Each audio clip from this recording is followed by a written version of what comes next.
June 12, 1944. Normandy, France. The morning fog hung thick over the hedgerows as Sergeant James Watkins of the 761st Tank Battalion crouched in the muddy ditch, his eyes scanning the distant tree line. 6 days after the initial landings, and the German resistance had only grown more determined. As he adjusted his binoculars, a slight smile crossed his weathered face. The intelligence reports suggested the German forces in this sector were preparing to withdraw to more defensible positions. They believed the Americans lacked the experience and resolve to push through the difficult terrain. They were about to learn how wrong that assumption would be. Before we dive into this story, drop a quick hi in the comments and tell me where you're watching from. It really helps support the channel. This is the untold story of how a sharecropper's son from rural Mississippi, armed with little more than determination and an uncanny talent, would shatter German expectations and save thousands of American lives in one of the most remarkable yet overlooked episodes of World War II. Private First Class Robert Jackson had never set foot outside Bolivar County, Mississippi, before the draft notice arrived at his family's small farmhouse in early 1943. At 20 years old, he had spent his entire life working the same cotton fields his grandfather had worked as a slave. His father, Elijah Jackson, had taught him to shoot when he was just 7 years old, using an ancient bolt-action rifle that had belonged to his grandfather. "Ammunition costs money we ain't got," Elijah would remind his son, "so you best make every shot count." And Robert did. By the age of 12, he could hit a squirrel from 100 yards away. By 16, he had developed a reputation throughout the county as the most accurate shot anyone had ever seen. This talent, honed through years of putting food on his family's table, would soon be directed toward a very different purpose. When the United States Army realized Robert's extraordinary abilities during basic training at Camp Shelby, they initially did not know what to do with him. The segregated military of 1943 offered limited opportunities for African American soldiers, most of whom were assigned to service and supply units rather than combat roles. Captain Thomas Harrington, a forward-thinking artillery officer from Boston, happened to witness Robert's shooting demonstration during a training exercise. The young private hit 10 consecutive targets at ranges that seasoned marksmen found challenging. "Where did you learn to shoot like that, Private?" Harrington asked afterward. "Mississippi woods, sir," Robert replied simply. "Had to make every bullet count or my family didn't eat." Harrington made a note in his report that day. PFC Jackson displays exceptional marksmanship abilities that could be of significant value in forward observation roles. This single notation would eventually find its way to Colonel Lawrence Bryant of the 761st Tank Battalion, a unit that would soon be attached to the 4th Infantry Division for the Normandy invasion. Meanwhile, across the English Channel, Oberleutnant Werner Müller of the 352nd Infantry Division stood atop the concrete observation bunker near St. Lo, carefully marking a tactical map. A 28-year-old veteran of the Eastern Front, Müller had survived the brutal winter outside Moscow before being transferred to France to help prepare for the inevitable Allied invasion. "The Americans will come with overwhelming numbers and equipment," Müller explained to the younger officers gathered around him. "But they lack experience and tactical flexibility. Their tanks are inferior to ours, and their infantry relies too heavily on artillery support. When we disrupt their carefully rehearsed plans, they will falter." What Müller and the German High Command did not anticipate was how individuals like Robert Jackson would upset their carefully calculated assessments of American capabilities. By April 1944, Robert had been assigned to the 761st Tank Battalion as part of an experimental initiative to incorporate skilled observers with infantry and armored units. This segregated tank battalion was composed primarily of African American soldiers, though most of its officers were white.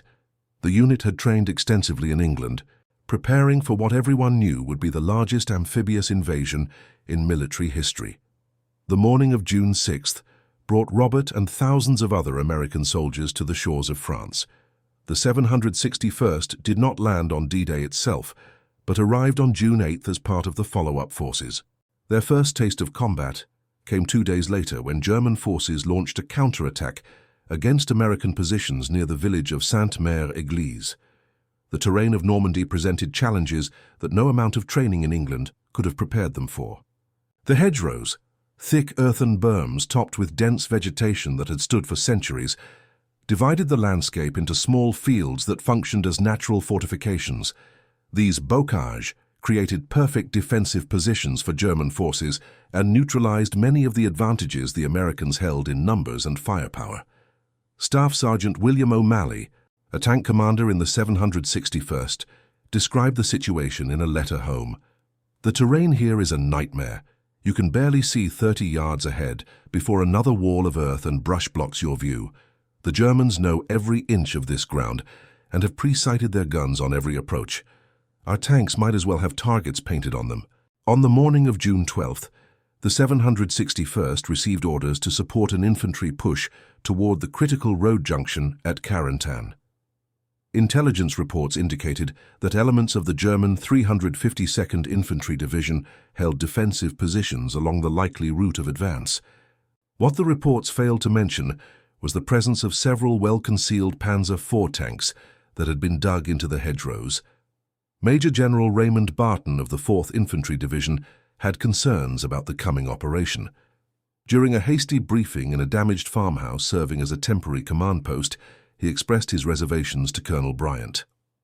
"Lawrence, I don't like sending your boys into that mess without better reconnaissance," Barton said, tracing his finger along the map. "We've got reports of at least one German company dug in here, but for all we know, there could be an entire battalion waiting." Bryant nodded grimly. "My tankers are ready, sir, but you're right about needing better eyes forward. Those hedgerows make it impossible to see what we're rolling into." "What about those new observer teams you've been working with?" Barton asked. "We've got one that's shown promise, a young private named Jackson, Mississippi boy. Best shot I've ever seen, and he has an uncanny ability to spot camouflaged positions." "Send him forward with the point element," Barton decided. "If anyone can spot those German positions before they open up on our main force, it sounds like he's our best bet." As dawn broke on that foggy June morning, Robert found himself moving cautiously through the hedgerow country with a small reconnaissance team. Armed with his standard-issue M1 Garand rifle and a pair of high-power binoculars, he advanced slowly, his eyes constantly scanning for any sign of enemy activity.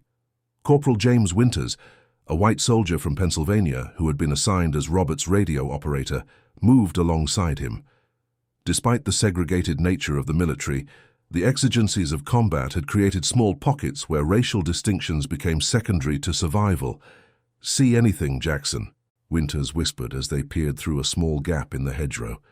Robert remained silent for a moment, focusing intently on a distant copse of trees. "Something's not right about those trees," he finally said. "The shadows are wrong." Winters squinted but could see nothing unusual. "What do you mean?" "There," Robert pointed discreetly. "That oak tree on the left. The shadow it casts is too dark compared to the others, and it doesn't move with the wind like it should." Before Winters could respond, Robert was already moving to a different position for a better angle. Years of hunting in the Mississippi woods had taught him to notice such minute details. The unnatural stillness that often betrayed the presence of a hidden observer, the subtle differences in shadow and light that indicated something was out of place. From his new vantage point, Robert confirmed his suspicion. What had appeared to be a tree was actually a cleverly disguised German observation post. And where there was an observation post, artillery would surely follow. "Radio headquarters," Robert instructed Winters. "Tell them we've spotted an observation post at coordinates Delta 37, and tell them to hold the advance until we can get a better look at what else might be waiting for us." As Winters relayed the information, Robert continued his careful examination of the terrain ahead. What he saw sent a chill down his spine. Concealed among the hedgerows were the unmistakable outlines of at least 3 Panzer IV tanks. Their gun barrels aimed directly at the route the American forces would be taking. If the planned advance had proceeded as scheduled, the entire column, including over 2,000 Marines who had been redirected to support the operation, would have been caught in a devastating crossfire with minimal chance to take cover or return effective fire. Back at the temporary command post, Colonel Bryant received the report from Robert and Winters with growing concern. He immediately brought the information to General Barton. "Jackson spotted at least 3 panzers dug into the hedgerows, here, and here," Bryant explained, marking the map. plus an observation post that's likely directing their fire. If we'd gone ahead with the original plan, we'd be sending our boys straight into a meat grinder. Barton studied the map intently. Options? Traditional approach would be to call in an artillery strike, then follow up with armor and infantry, Bryant suggested. But given how well concealed these positions are, I'm not confident artillery will be effective. They've had weeks to prepare these positions. And if we go around? That puts us into even less familiar territory, possibly into more prepared positions we haven't identified yet. Barton rubbed his chin thoughtfully. What does your observer suggest? Bryant raised an eyebrow in surprise. It was unusual for a general to ask for the opinion of a private, particularly an African-American private, but he relayed the question over the radio nonetheless. Robert's response came back minutes later, so unorthodox that Winters initially hesitated to relay it. "Sir," Winters finally reported, "Jackson says he can disable the German observation post with a single shot at 900 yards. Without their spotter, the tanks won't know when or where to fire effectively." The command tent fell silent. 900 yards was an extraordinary distance for a rifle shot under combat conditions, especially with a standard-issue M1 Garand rather than a specialized sniper rifle. "Does he understand what he's proposing?" Barton asked incredulously. "That's nearly 3 times the effective range of his weapon." "He says he can make the shot, sir," Winters replied. "He also requests permission to use his own personal scope, which he apparently carries with him." This revelation raised eyebrows among the officers. Soldiers carrying unauthorized equipment could face disciplinary action. However, in the fluid conditions of combat, such regulations were often overlooked in favor of practicality. If he misses, he gives away his position and likely draws fire from those panzers, Bryant pointed out, and we lose our best forward observer in the process. Barton considered the situation for a long moment. The lives of thousands of men hung in the balance, including elements of the 1st Marine Division that had been temporarily attached to the 4th Infantry for this operation. "Tell him he has authorization to attempt the shot," Barton finally decided, "but only if he's absolutely certain, and have him coordinate the timing with our artillery. The moment he takes his shot, I want every available gun dropping shells on those panzer positions." As Robert received the authorization, he felt a curious calm settle over him. He unwrapped the small telescope sight he had carried with him since basic training, a civilian hunting scope his father had saved for months to buy him as a parting gift. It wasn't military issue, but Robert had become accustomed to its particular characteristics over years of hunting. "You sure about this?" Winters asked, as Robert carefully attached the scope to his rifle. Robert nodded. "Back home, my daddy and I would go hunting before dawn. Had to be able to hit a deer's vital spot at first light or we didn't eat. This ain't much different." But they both knew it was very different indeed. Instead of a deer, Robert would be aiming at a concealed German artillery observer. Instead of missing dinner, failure would likely cost them their lives and potentially doom thousands of their fellow soldiers. The shot would need to be perfect. At 900 yards, even the slightest miscalculation of distance, wind, or bullet drop would result in a miss, and Robert would only get one chance. The moment he fired, every German gun in the area would be looking for the source of the shot. As Robert settled into position, finding natural cover at the base of a partially destroyed stone wall, Winters established communication with the artillery units that stood ready to unleash a barrage on the German positions. "Artillery standing by," Winters whispered. "They'll fire the moment they hear your shot." Robert made his final calculations, factoring in the slight crosswind and the elevation difference between his position and the target. He took a deep breath, then slowly exhaled, his heartbeat steady and controlled. In his scope, he could just make out the concealed observation post, a cleverly disguised structure that blended almost perfectly with the surrounding trees. Within that position would be at least one German officer, likely equipped with radio equipment to coordinate the tank ambush. Robert's finger took up the slack on the trigger. The world narrowed to the small circle of his scope, everything else fading from awareness. Time seemed to slow as he made minute adjustments for one final perfect alignment. The crack of the M1 Garand shattered the morning stillness. Through his scope, Robert saw his bullet strike exactly where he had aimed. the narrow observation slit of the German position.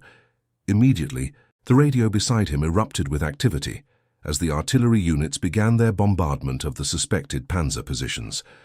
Werner Müller had been in the observation post when Robert's shot found its mark. The American bullet struck with such precision that it disabled the radio equipment Müller had been using to coordinate with the concealed tanks. The German officer survived, though wounded in the shoulder, but the critical communication link between the observation post and the panzer units had been severed. Without clear direction from Müller, the German tank commanders were forced to rely on their own judgment about when to spring their ambush. This lack of coordination proved fatal to their carefully planned operation. As American artillery began raining down near their positions, the panzer commanders faced a difficult choice: hold position and risk being hit by the increasingly accurate artillery fire, or abandon their concealed positions and sacrifice the element of surprise. Two chose to remain hidden, believing the American artillery was merely a routine barrage rather than a targeted strike based on accurate intelligence. The third, Hauptmann Friedrich Lehmann, decided to reposition his tank to a secondary fighting position. The moment Lehmann's Panzer IV emerged from its camouflaged position, it was spotted by American forward observers who immediately directed additional artillery fire toward it. A direct hit was not achieved, but the concussive force of a near miss damaged the tank's track, immobilizing it in an exposed position.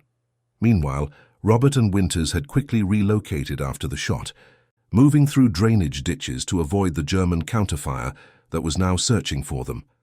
They made their way back to the American lines, where they reported the results of their operation and provided additional details about the German positions they had observed. Based on this intelligence, General Barton revised the attack plan completely.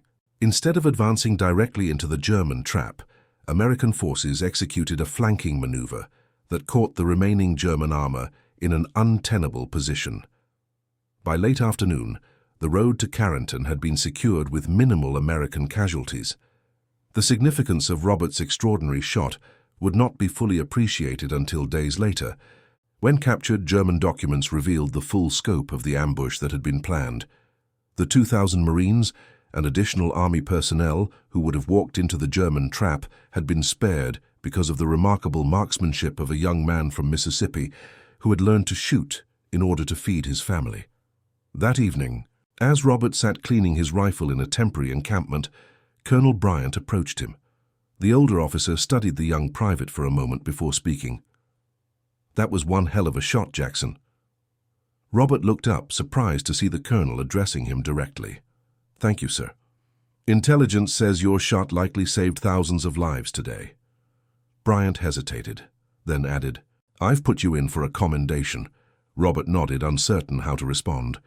Commendations for African-American soldiers were rare, particularly for combat actions. Many acts of heroism by black service members went unrecognized during the war. "Just did what needed doing, sir," he finally said. Bryant seemed to wrestle with something before continuing. "You know, when this war is over, things are going to have to change back home.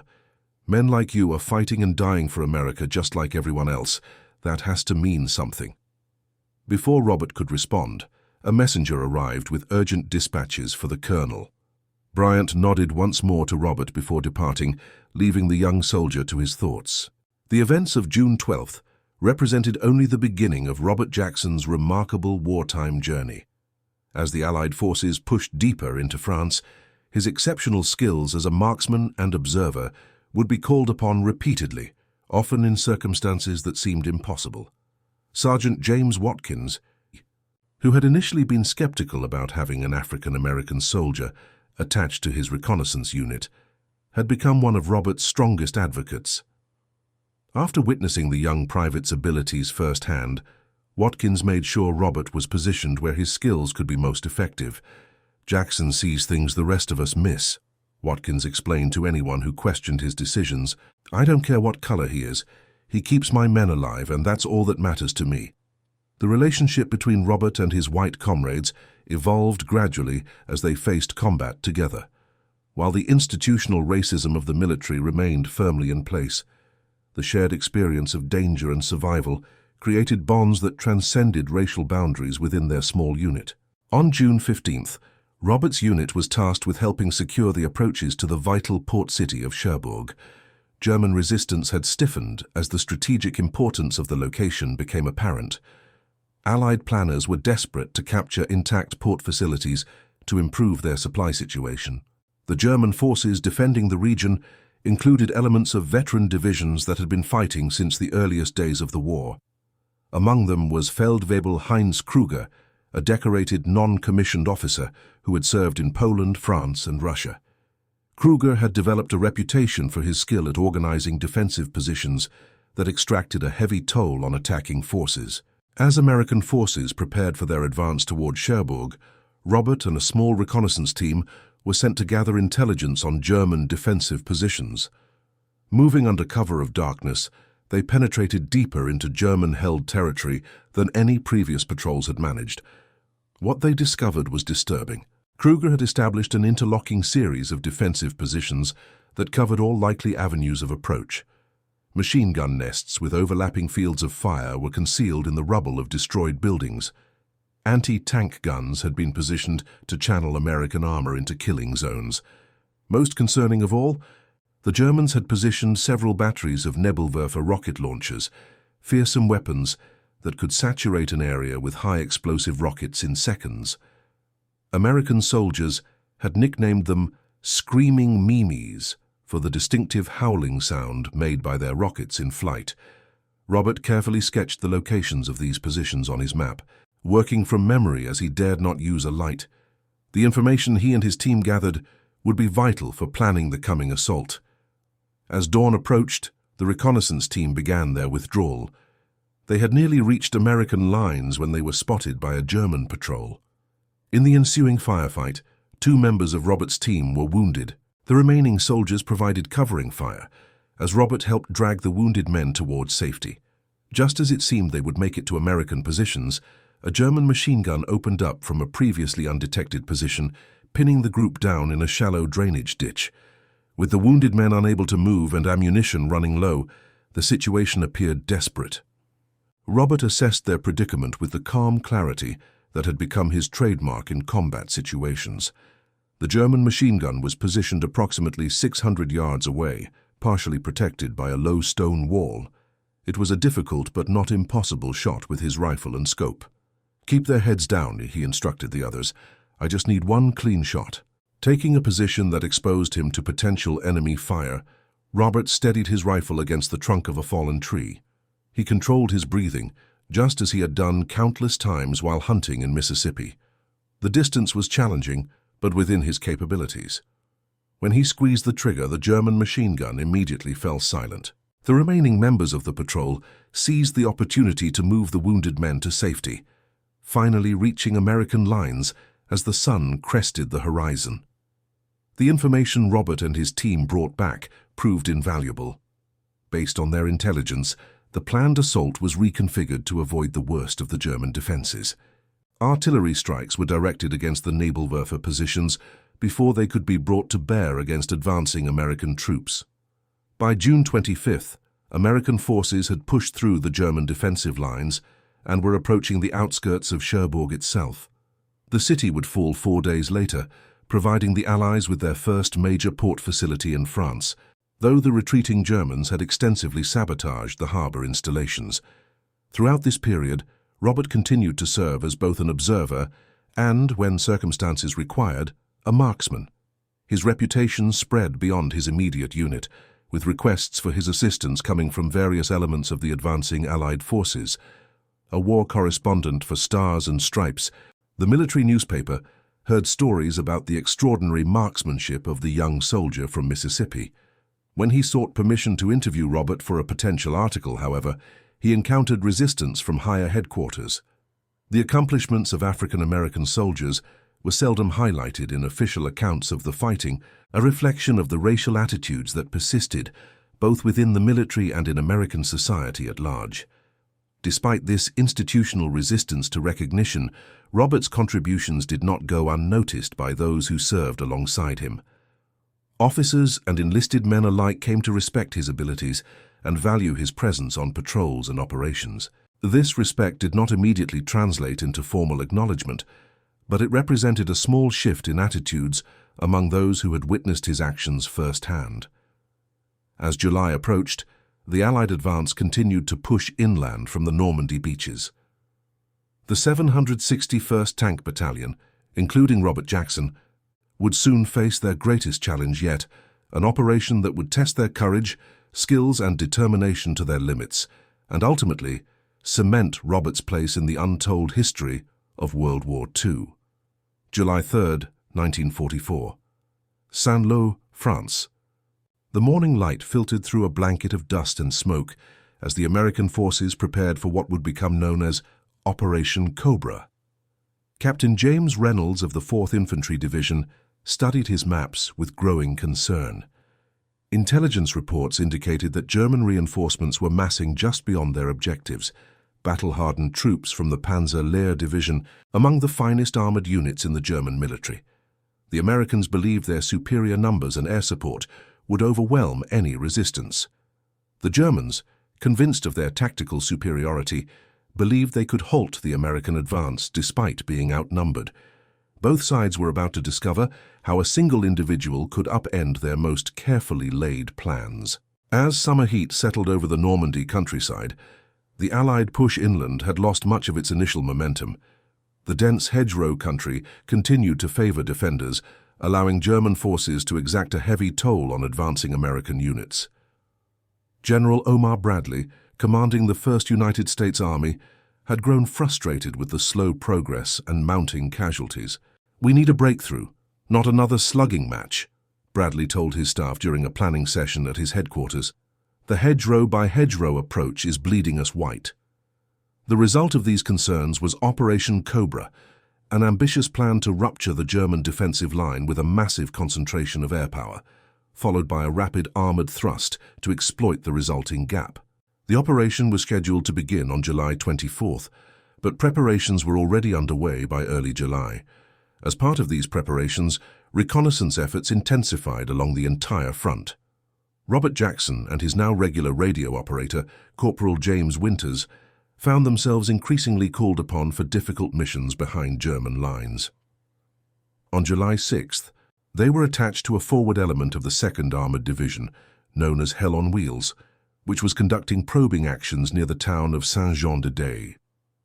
The division would play a critical role in the coming operation, serving as the exploitation force once the initial breakthrough was achieved. Major David Harrison, the intelligence officer for the 2nd Armored's forward elements, briefed Robert and Winters personally. "We need to know exactly what we're facing south of this line," Harrison explained, tracing a route on his map. "Aerial reconnaissance suggests the Germans are rotating in fresh units, possibly elements of Panzer Lehr. If true, that changes our entire approach." Winters whistled softly at the mention of Panzer Lehr. The division was commanded by General Lieutenant Fritz Bayerlein, a veteran of the North African campaign who had served as Rommel's chief of staff. Under his leadership, Panzer Lehr had developed a fearsome reputation for tactical excellence and fighting spirit. "How deep do you need us to go, sir?" Robert asked, studying the map. "Ideally, I'd like confirmation of what's beyond this ridgeline," Harrison replied, indicating a position nearly 5 miles beyond American lines. "But I'll settle for anything you can safely bring back. This is strictly intelligence gathering. Avoid engagement if at all possible." That night, Robert and Winters, along with 3 other soldiers specially selected for their experience in reconnaissance work, slipped through the American front lines. They wore no insignia or identification beyond their dog tags and carried only essential equipment, weapons, ammunition, rations for 2 days, and a compact but powerful radio. The 5 men moved silently through the darkness, using the hedgerows as cover as they penetrated deeper into German-held territory. By dawn, they had covered nearly 3 miles and established a temporary hiding place in an abandoned farmhouse cellar. "We'll rest here during daylight," Robert decided. "Move again after dark." The men took turns keeping watch while the others caught what sleep they could on the dirt floor of the cellar. The summer day passed slowly, the sounds of distant artillery fire a constant reminder of the conflict that surrounded them.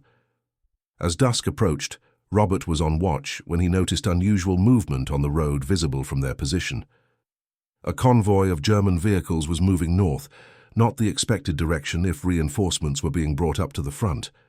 He quickly woke Winters. Something's happening. They're moving vehicles away from the front. Winters observed the convoy through his binoculars. Supply trucks mostly, some troop transports. Could be a normal rotation. Or they could be repositioning, Robert suggested. We need to get closer to their main assembly area. As darkness fell, the 5 Americans resumed their journey southward. They moved with extreme caution, aware that they were now deep in territory thoroughly controlled by German forces. Each field, each crossing, each wooded area presented potential danger. Shortly after midnight, they reached a position overlooking a small valley where aerial reconnaissance had suggested German forces might be concentrating. What they found exceeded all expectations. In the moonlight, they could make out the shapes of dozens of armored vehicles, Panzer IVs, Panzer Vs, Panthers, and the imposing profile of several Tiger tanks.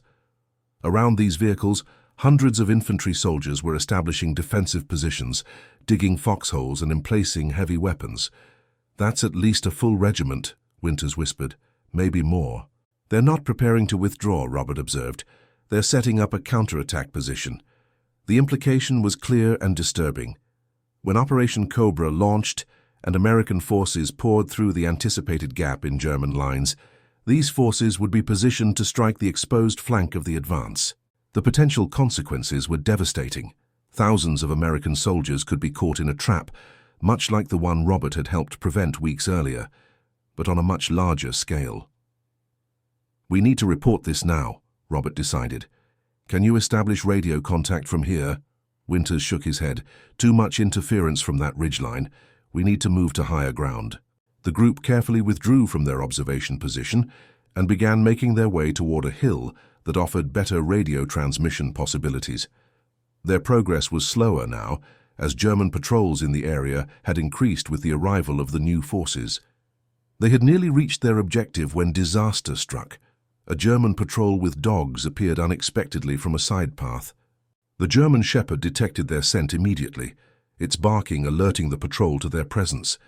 In the ensuing firefight, 2 of the Americans were wounded, though they managed to eliminate the German patrol before it could call for reinforcement. The situation had become critical. They had vital intelligence that needed to reach American headquarters, but their position was compromised, and they now had wounded men to evacuate. We need to split up, Robert decided. Winters and I will get to the high ground and transmit the intelligence. The rest of you start working your way back toward our lines with the wounded. Staff Sergeant Paul Martinez, the senior non-commissioned officer in the group, nodded grimly. We'll create a diversion on the west side of the valley before we pull back. Should buy you some time to make that transmission. As Martinez led the others away, Robert and Winters continued toward the hilltop. They reached it just as dawn was breaking, giving them a panoramic view of the German positions below, and making them potentially visible to observers. Winters quickly set up the radio, while Robert provided security, his rifle scanning the approaches to their position. The radio crackled with static as Winters attempted to establish contact with American lines. Checkmate, this is Rook 5, over, Winters transmitted using the designated call signs for their mission. After several tense minutes, a response came through. Rook 5, this is Checkmate. Report status over. Checkmate. We have visual confirmation of major enemy armor concentration at coordinates Able 7-9er. Estimate regimental strength including heavy armor. They appear to be preparing counterattack positions, not defensive withdrawals. Request immediate relay to Avalanche, over. Avalanche was the code name for 2nd Armored Division Headquarters, the unit that would be most directly affected by this intelligence. Before Checkmate could acknowledge, a burst of machine gun fire tore through the air around Robert and Winters. A German patrol had spotted them and was advancing up the hill toward their position. Contact, Robert shouted, firing his M1 Garand at the approaching Germans. Finish the transmission. Winters continued relaying the critical details of what they had observed, while Robert provided covering fire. The radio operator had just completed the transmission when a bullet struck the radio, destroying it in a shower of sparks. Radio's down, Winters reported, drawing his sidearm. Did they acknowledge receipt? No confirmation, Robert replied, reloading his rifle. We need to assume the message got through and find a way out of here." The two Americans were now in a desperate situation. German forces were converging on their position from multiple directions, and without the radio, they had no way to call for support or extraction. Their only option was to try to break through the developing encirclement and make their way back to American lines. Robert quickly assessed their options. The most direct route back would take them through areas likely to be heavily patrolled following the elimination of the German patrol earlier. Their best chance would be to head southwest initially, away from American lines, before looping back to the northeast once they had evaded immediate pursuit. "Follow me," he instructed Winters. "Stay low and move fast when I move." Using every bit of fieldcraft he had learned both in the Mississippi woods and during his military training, Robert led them down the reverse slope of the hill, avoiding the main German force that was approaching from the opposite side. They crossed a small stream, using it to mask their trail, then worked their way through a series of abandoned farm buildings. For hours, they played a deadly game of cat and mouse with German search parties. Several times, they were forced to hide motionless for long periods as German soldiers passed within yards of their position.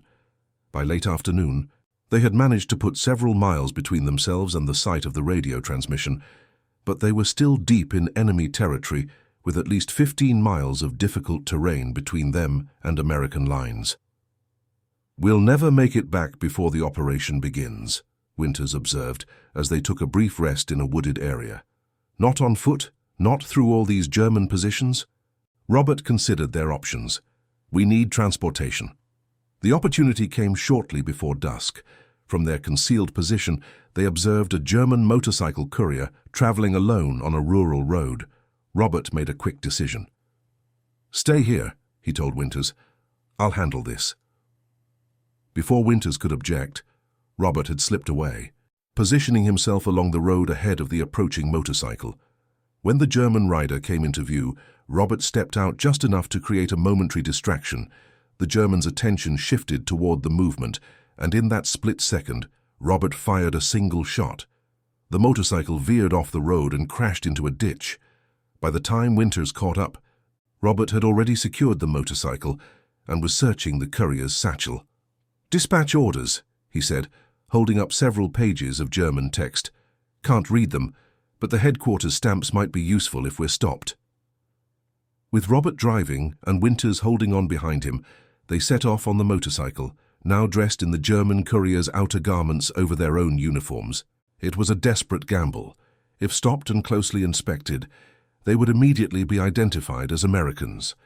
But the motorcycle would allow them to cover ground much faster than on foot, potentially reaching American lines before the launching of Operation Cobra. They traveled through the night, using secondary roads whenever possible and avoiding checkpoints. Twice they were forced to abandon the road entirely when they encountered German convoys. Despite these delays, they made good progress, covering more ground in hours than they could have in days on foot. Dawn on July 8th found them approaching the general area, where American forward positions were believed to be located. They abandoned the motorcycle and German outerwear several miles from where they estimated the front lines to be, not wanting to be mistakenly targeted by American forces. The final miles proved to be the most difficult. German positions had shifted since their departure 2 days earlier, and they found themselves navigating through areas of active combat. Artillery fire fell around them as American forces conducted preparatory bombardment of German positions. By mid-morning, exhausted and running on determination alone, they finally spotted American uniforms ahead, a forward observation post of the 4th Infantry Division. As they approached, they were immediately challenged and taken into custody until their identities could be verified. Once their status as returning reconnaissance personnel was confirmed, they were quickly transported to division headquarters, where Major Harrison was waiting anxiously for any word of their fate. "Jackson, Winters," Harrison greeted them with evident relief. "We thought you were lost. Did you manage to transmit before you lost contact?" "Yes, sir," Winters confirmed. "Full report on the German positions and apparent intentions. Did it come through clearly?"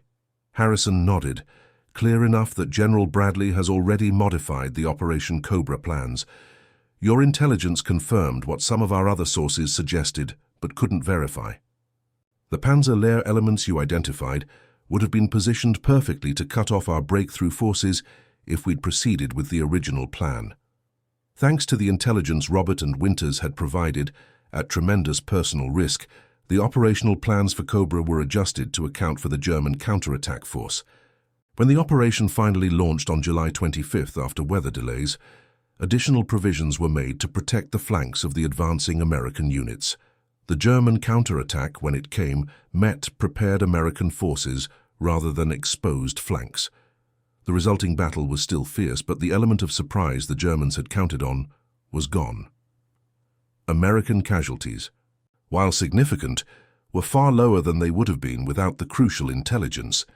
In the aftermath of Operation Cobra, as American forces finally achieved the breakthrough they had sought and began the liberation of Brittany, Robert Jackson's role in the success of the operation received little official recognition.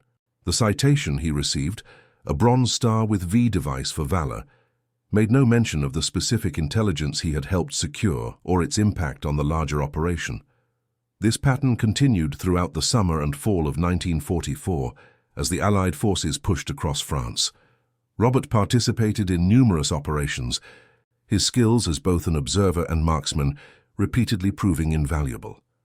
Yet the recognition he received remained disproportionate to his contributions, a reality faced by many African American soldiers during the conflict. Winters, who had been promoted to sergeant following their behind-the-lines mission, continued to serve as Robert's radio operator and had become his closest friend in the unit. The two men made an effective team, their different backgrounds and experiences complementing each other in ways that improved their effectiveness in combat. "You know what's funny?" Winters remarked to Robert one evening as they sat by a small fire, preparing for yet another reconnaissance mission. "Back home, we probably wouldn't even talk to each other. Different worlds entirely." "War changes things," Robert replied simply. "Shows what really matters." "You think it'll stay changed when we get back?" Winters asked. Robert was silent for a long moment before responding. "Some things will. Can't put everything back exactly like it was. Too many people have seen too much." This conversation, like many between soldiers contemplating what awaited them after the war, touched on fundamental questions about American society and the contradictions inherent in fighting for democracy abroad while racial segregation remained firmly entrenched at home. For Robert, these questions became more pressing as the war in Europe approached its conclusion. By April 1945, with German resistance crumbling, thoughts increasingly turned to what post-war America would look like and what place veterans like Robert would have in it. An opportunity to reflect on these questions came unexpectedly in late April, when Robert's unit participated in the liberation of a small concentration camp near the German town of Gardelegen. The horrors they witnessed there, hundreds of political prisoners and forced laborers who had been deliberately burned alive by retreating SS guards, provided a stark reminder of what they had been fighting against. Standing amid the charred remains of the barn where the massacre had taken place, Robert found himself approached by a senior officer he didn't recognize, a brigadier general who had come to witness the scene firsthand. "Terrible business," the general remarked, his face grim. "Makes you realize what this war has really been about." "Yes, sir," Robert replied simply. The general studied him for a moment. "I've heard about you, Jackson. The Mississippi marksman. They say you've saved more American lives than anyone will ever know." Robert was surprised to be recognized. "Just did my job, sir." "Your job," the general repeated thoughtfully. "You know, when we go back home after all this, there's going to be another job to do. Making sure America lives up to what all of you have fought for here. That's going to take different kind of courage." Before Robert could respond, the general was called away to attend to other matters. He never learned the officer's name, but the brief exchange stayed with him in the weeks that followed, as Germany surrendered and the European conflict came to its official end. With the war in Europe concluded, Robert, like thousands of other American soldiers, expected to be redeployed to the Pacific for the anticipated invasion of Japan. Those plans were rendered unnecessary by Japan's surrender following the atomic bombings of Hiroshima and Nagasaki in August 1945. Instead, Robert found himself part of the occupation forces in Germany, assigned to a military police unit responsible for maintaining order in a small Bavarian town. It was here that he had a final encounter that brought his wartime experience full circle. While on patrol in November 1945, Robert recognized a familiar face among a group of German former officers being processed for civilian reintegration, Oberleutnant Werner Müller, the officer whose observation post he had disabled with his remarkable 900-yard shot in the early days after D-Day. Müller, his arm still showing evidence of the wound he had received that day, also recognized Robert. After his initial processing was complete, the German approached the American soldier. "You were the one who made that shot, weren't you?" Müller asked in accented but clear English. "Near St. Lo, June of last year." Robert tensed slightly but nodded. "How did you know?" "I saw you, just for a moment, through my binoculars before you fired," Müller explained. "Not many of your soldiers looked like you. I never expected." He trailed off, gesturing to his injured arm. Impressive marksmanship. An uncomfortable silence fell between them, former enemies now in dramatically changed circumstances. "I wanted to ask," Müller finally continued, "why did your army put men like you on the front lines? The German propaganda told us that Americans kept their colored soldiers away from combat because they did not trust them." Robert considered how to respond to such a direct question about American racial policies. "Some did serve in combat," he finally said. "Not as many as wanted to. Things are complicated back home." Müller nodded thoughtfully. "Germany has learned the hard way where racial theories lead. Perhaps America can learn without such destruction." He extended his hand. "Thank you for your part in freeing my country from what it had become." After a moment's hesitation, Robert shook the offered hand. It was a small gesture, but one that symbolized the possibility of change and reconciliation after years of bitter conflict. In January 1946, Robert finally received orders to return to the United States for demobilization. As his transport ship approached New York Harbor, with the Statue of Liberty coming into view through the morning mist, he found himself contemplating what awaited him back in Mississippi. The America to which Robert Jackson returned was still deeply segregated, with many of the same racial barriers and injustices that had existed before the war. Yet subtle changes had begun, catalyzed in part by the experiences of black veterans who, like Robert, had fought for their country and were increasingly unwilling to accept second-class citizenship. Robert's personal journey after returning home reflected both these continuing challenges and the gradual changes taking place. Using the educational benefits provided by the GI Bill, he was able to attend college, though his options were limited to segregated institutions. He eventually became a teacher, working within his community to prepare a new generation for opportunities he himself had never been offered. The full extent of Robert's wartime contributions remained largely unrecognized officially until decades later, when a military historian researching the role of African American soldiers in World War II uncovered records of his extraordinary actions. By then, many of his contemporaries had passed away, but a few, including James Winters, were able to provide first-hand accounts of what they had witnessed. In 1997, at a ceremony attended by surviving members of his unit and several high-ranking military officials, Robert Jackson, then 74 years old, was awarded the Silver Star for his actions during the war, a belated recognition of his exceptional service and sacrifice. The official citation made specific mention of the intelligence he had provided prior to Operation Cobra, crediting it with saving the lives of thousands of American servicemen by preventing them from advancing into a prepared ambush. It also acknowledged his remarkable marksmanship on June 12, 1944, which had disrupted a German ambush position and protected elements of both the 4th Infantry Division and attached Marine units. When asked by a reporter at the ceremony how it felt to finally receive recognition after so many years, Robert's response was characteristically modest. "I wasn't looking for medals then, and I'm not looking for them now. What mattered was doing what needed to be done for my country and for the men I served with." The story of Robert Jackson, the farm boy from Mississippi whose extraordinary skills saved thousands of his fellow Americans, remains one of many examples of courage and contribution that have often been overlooked in popular accounts of World War II. His journey from the cotton fields of the rural South to the battlefields of Europe, and his return to an America slowly beginning to confront its own contradictions, embodies both the complexity of the American experience and the resilience of those who helped shape it.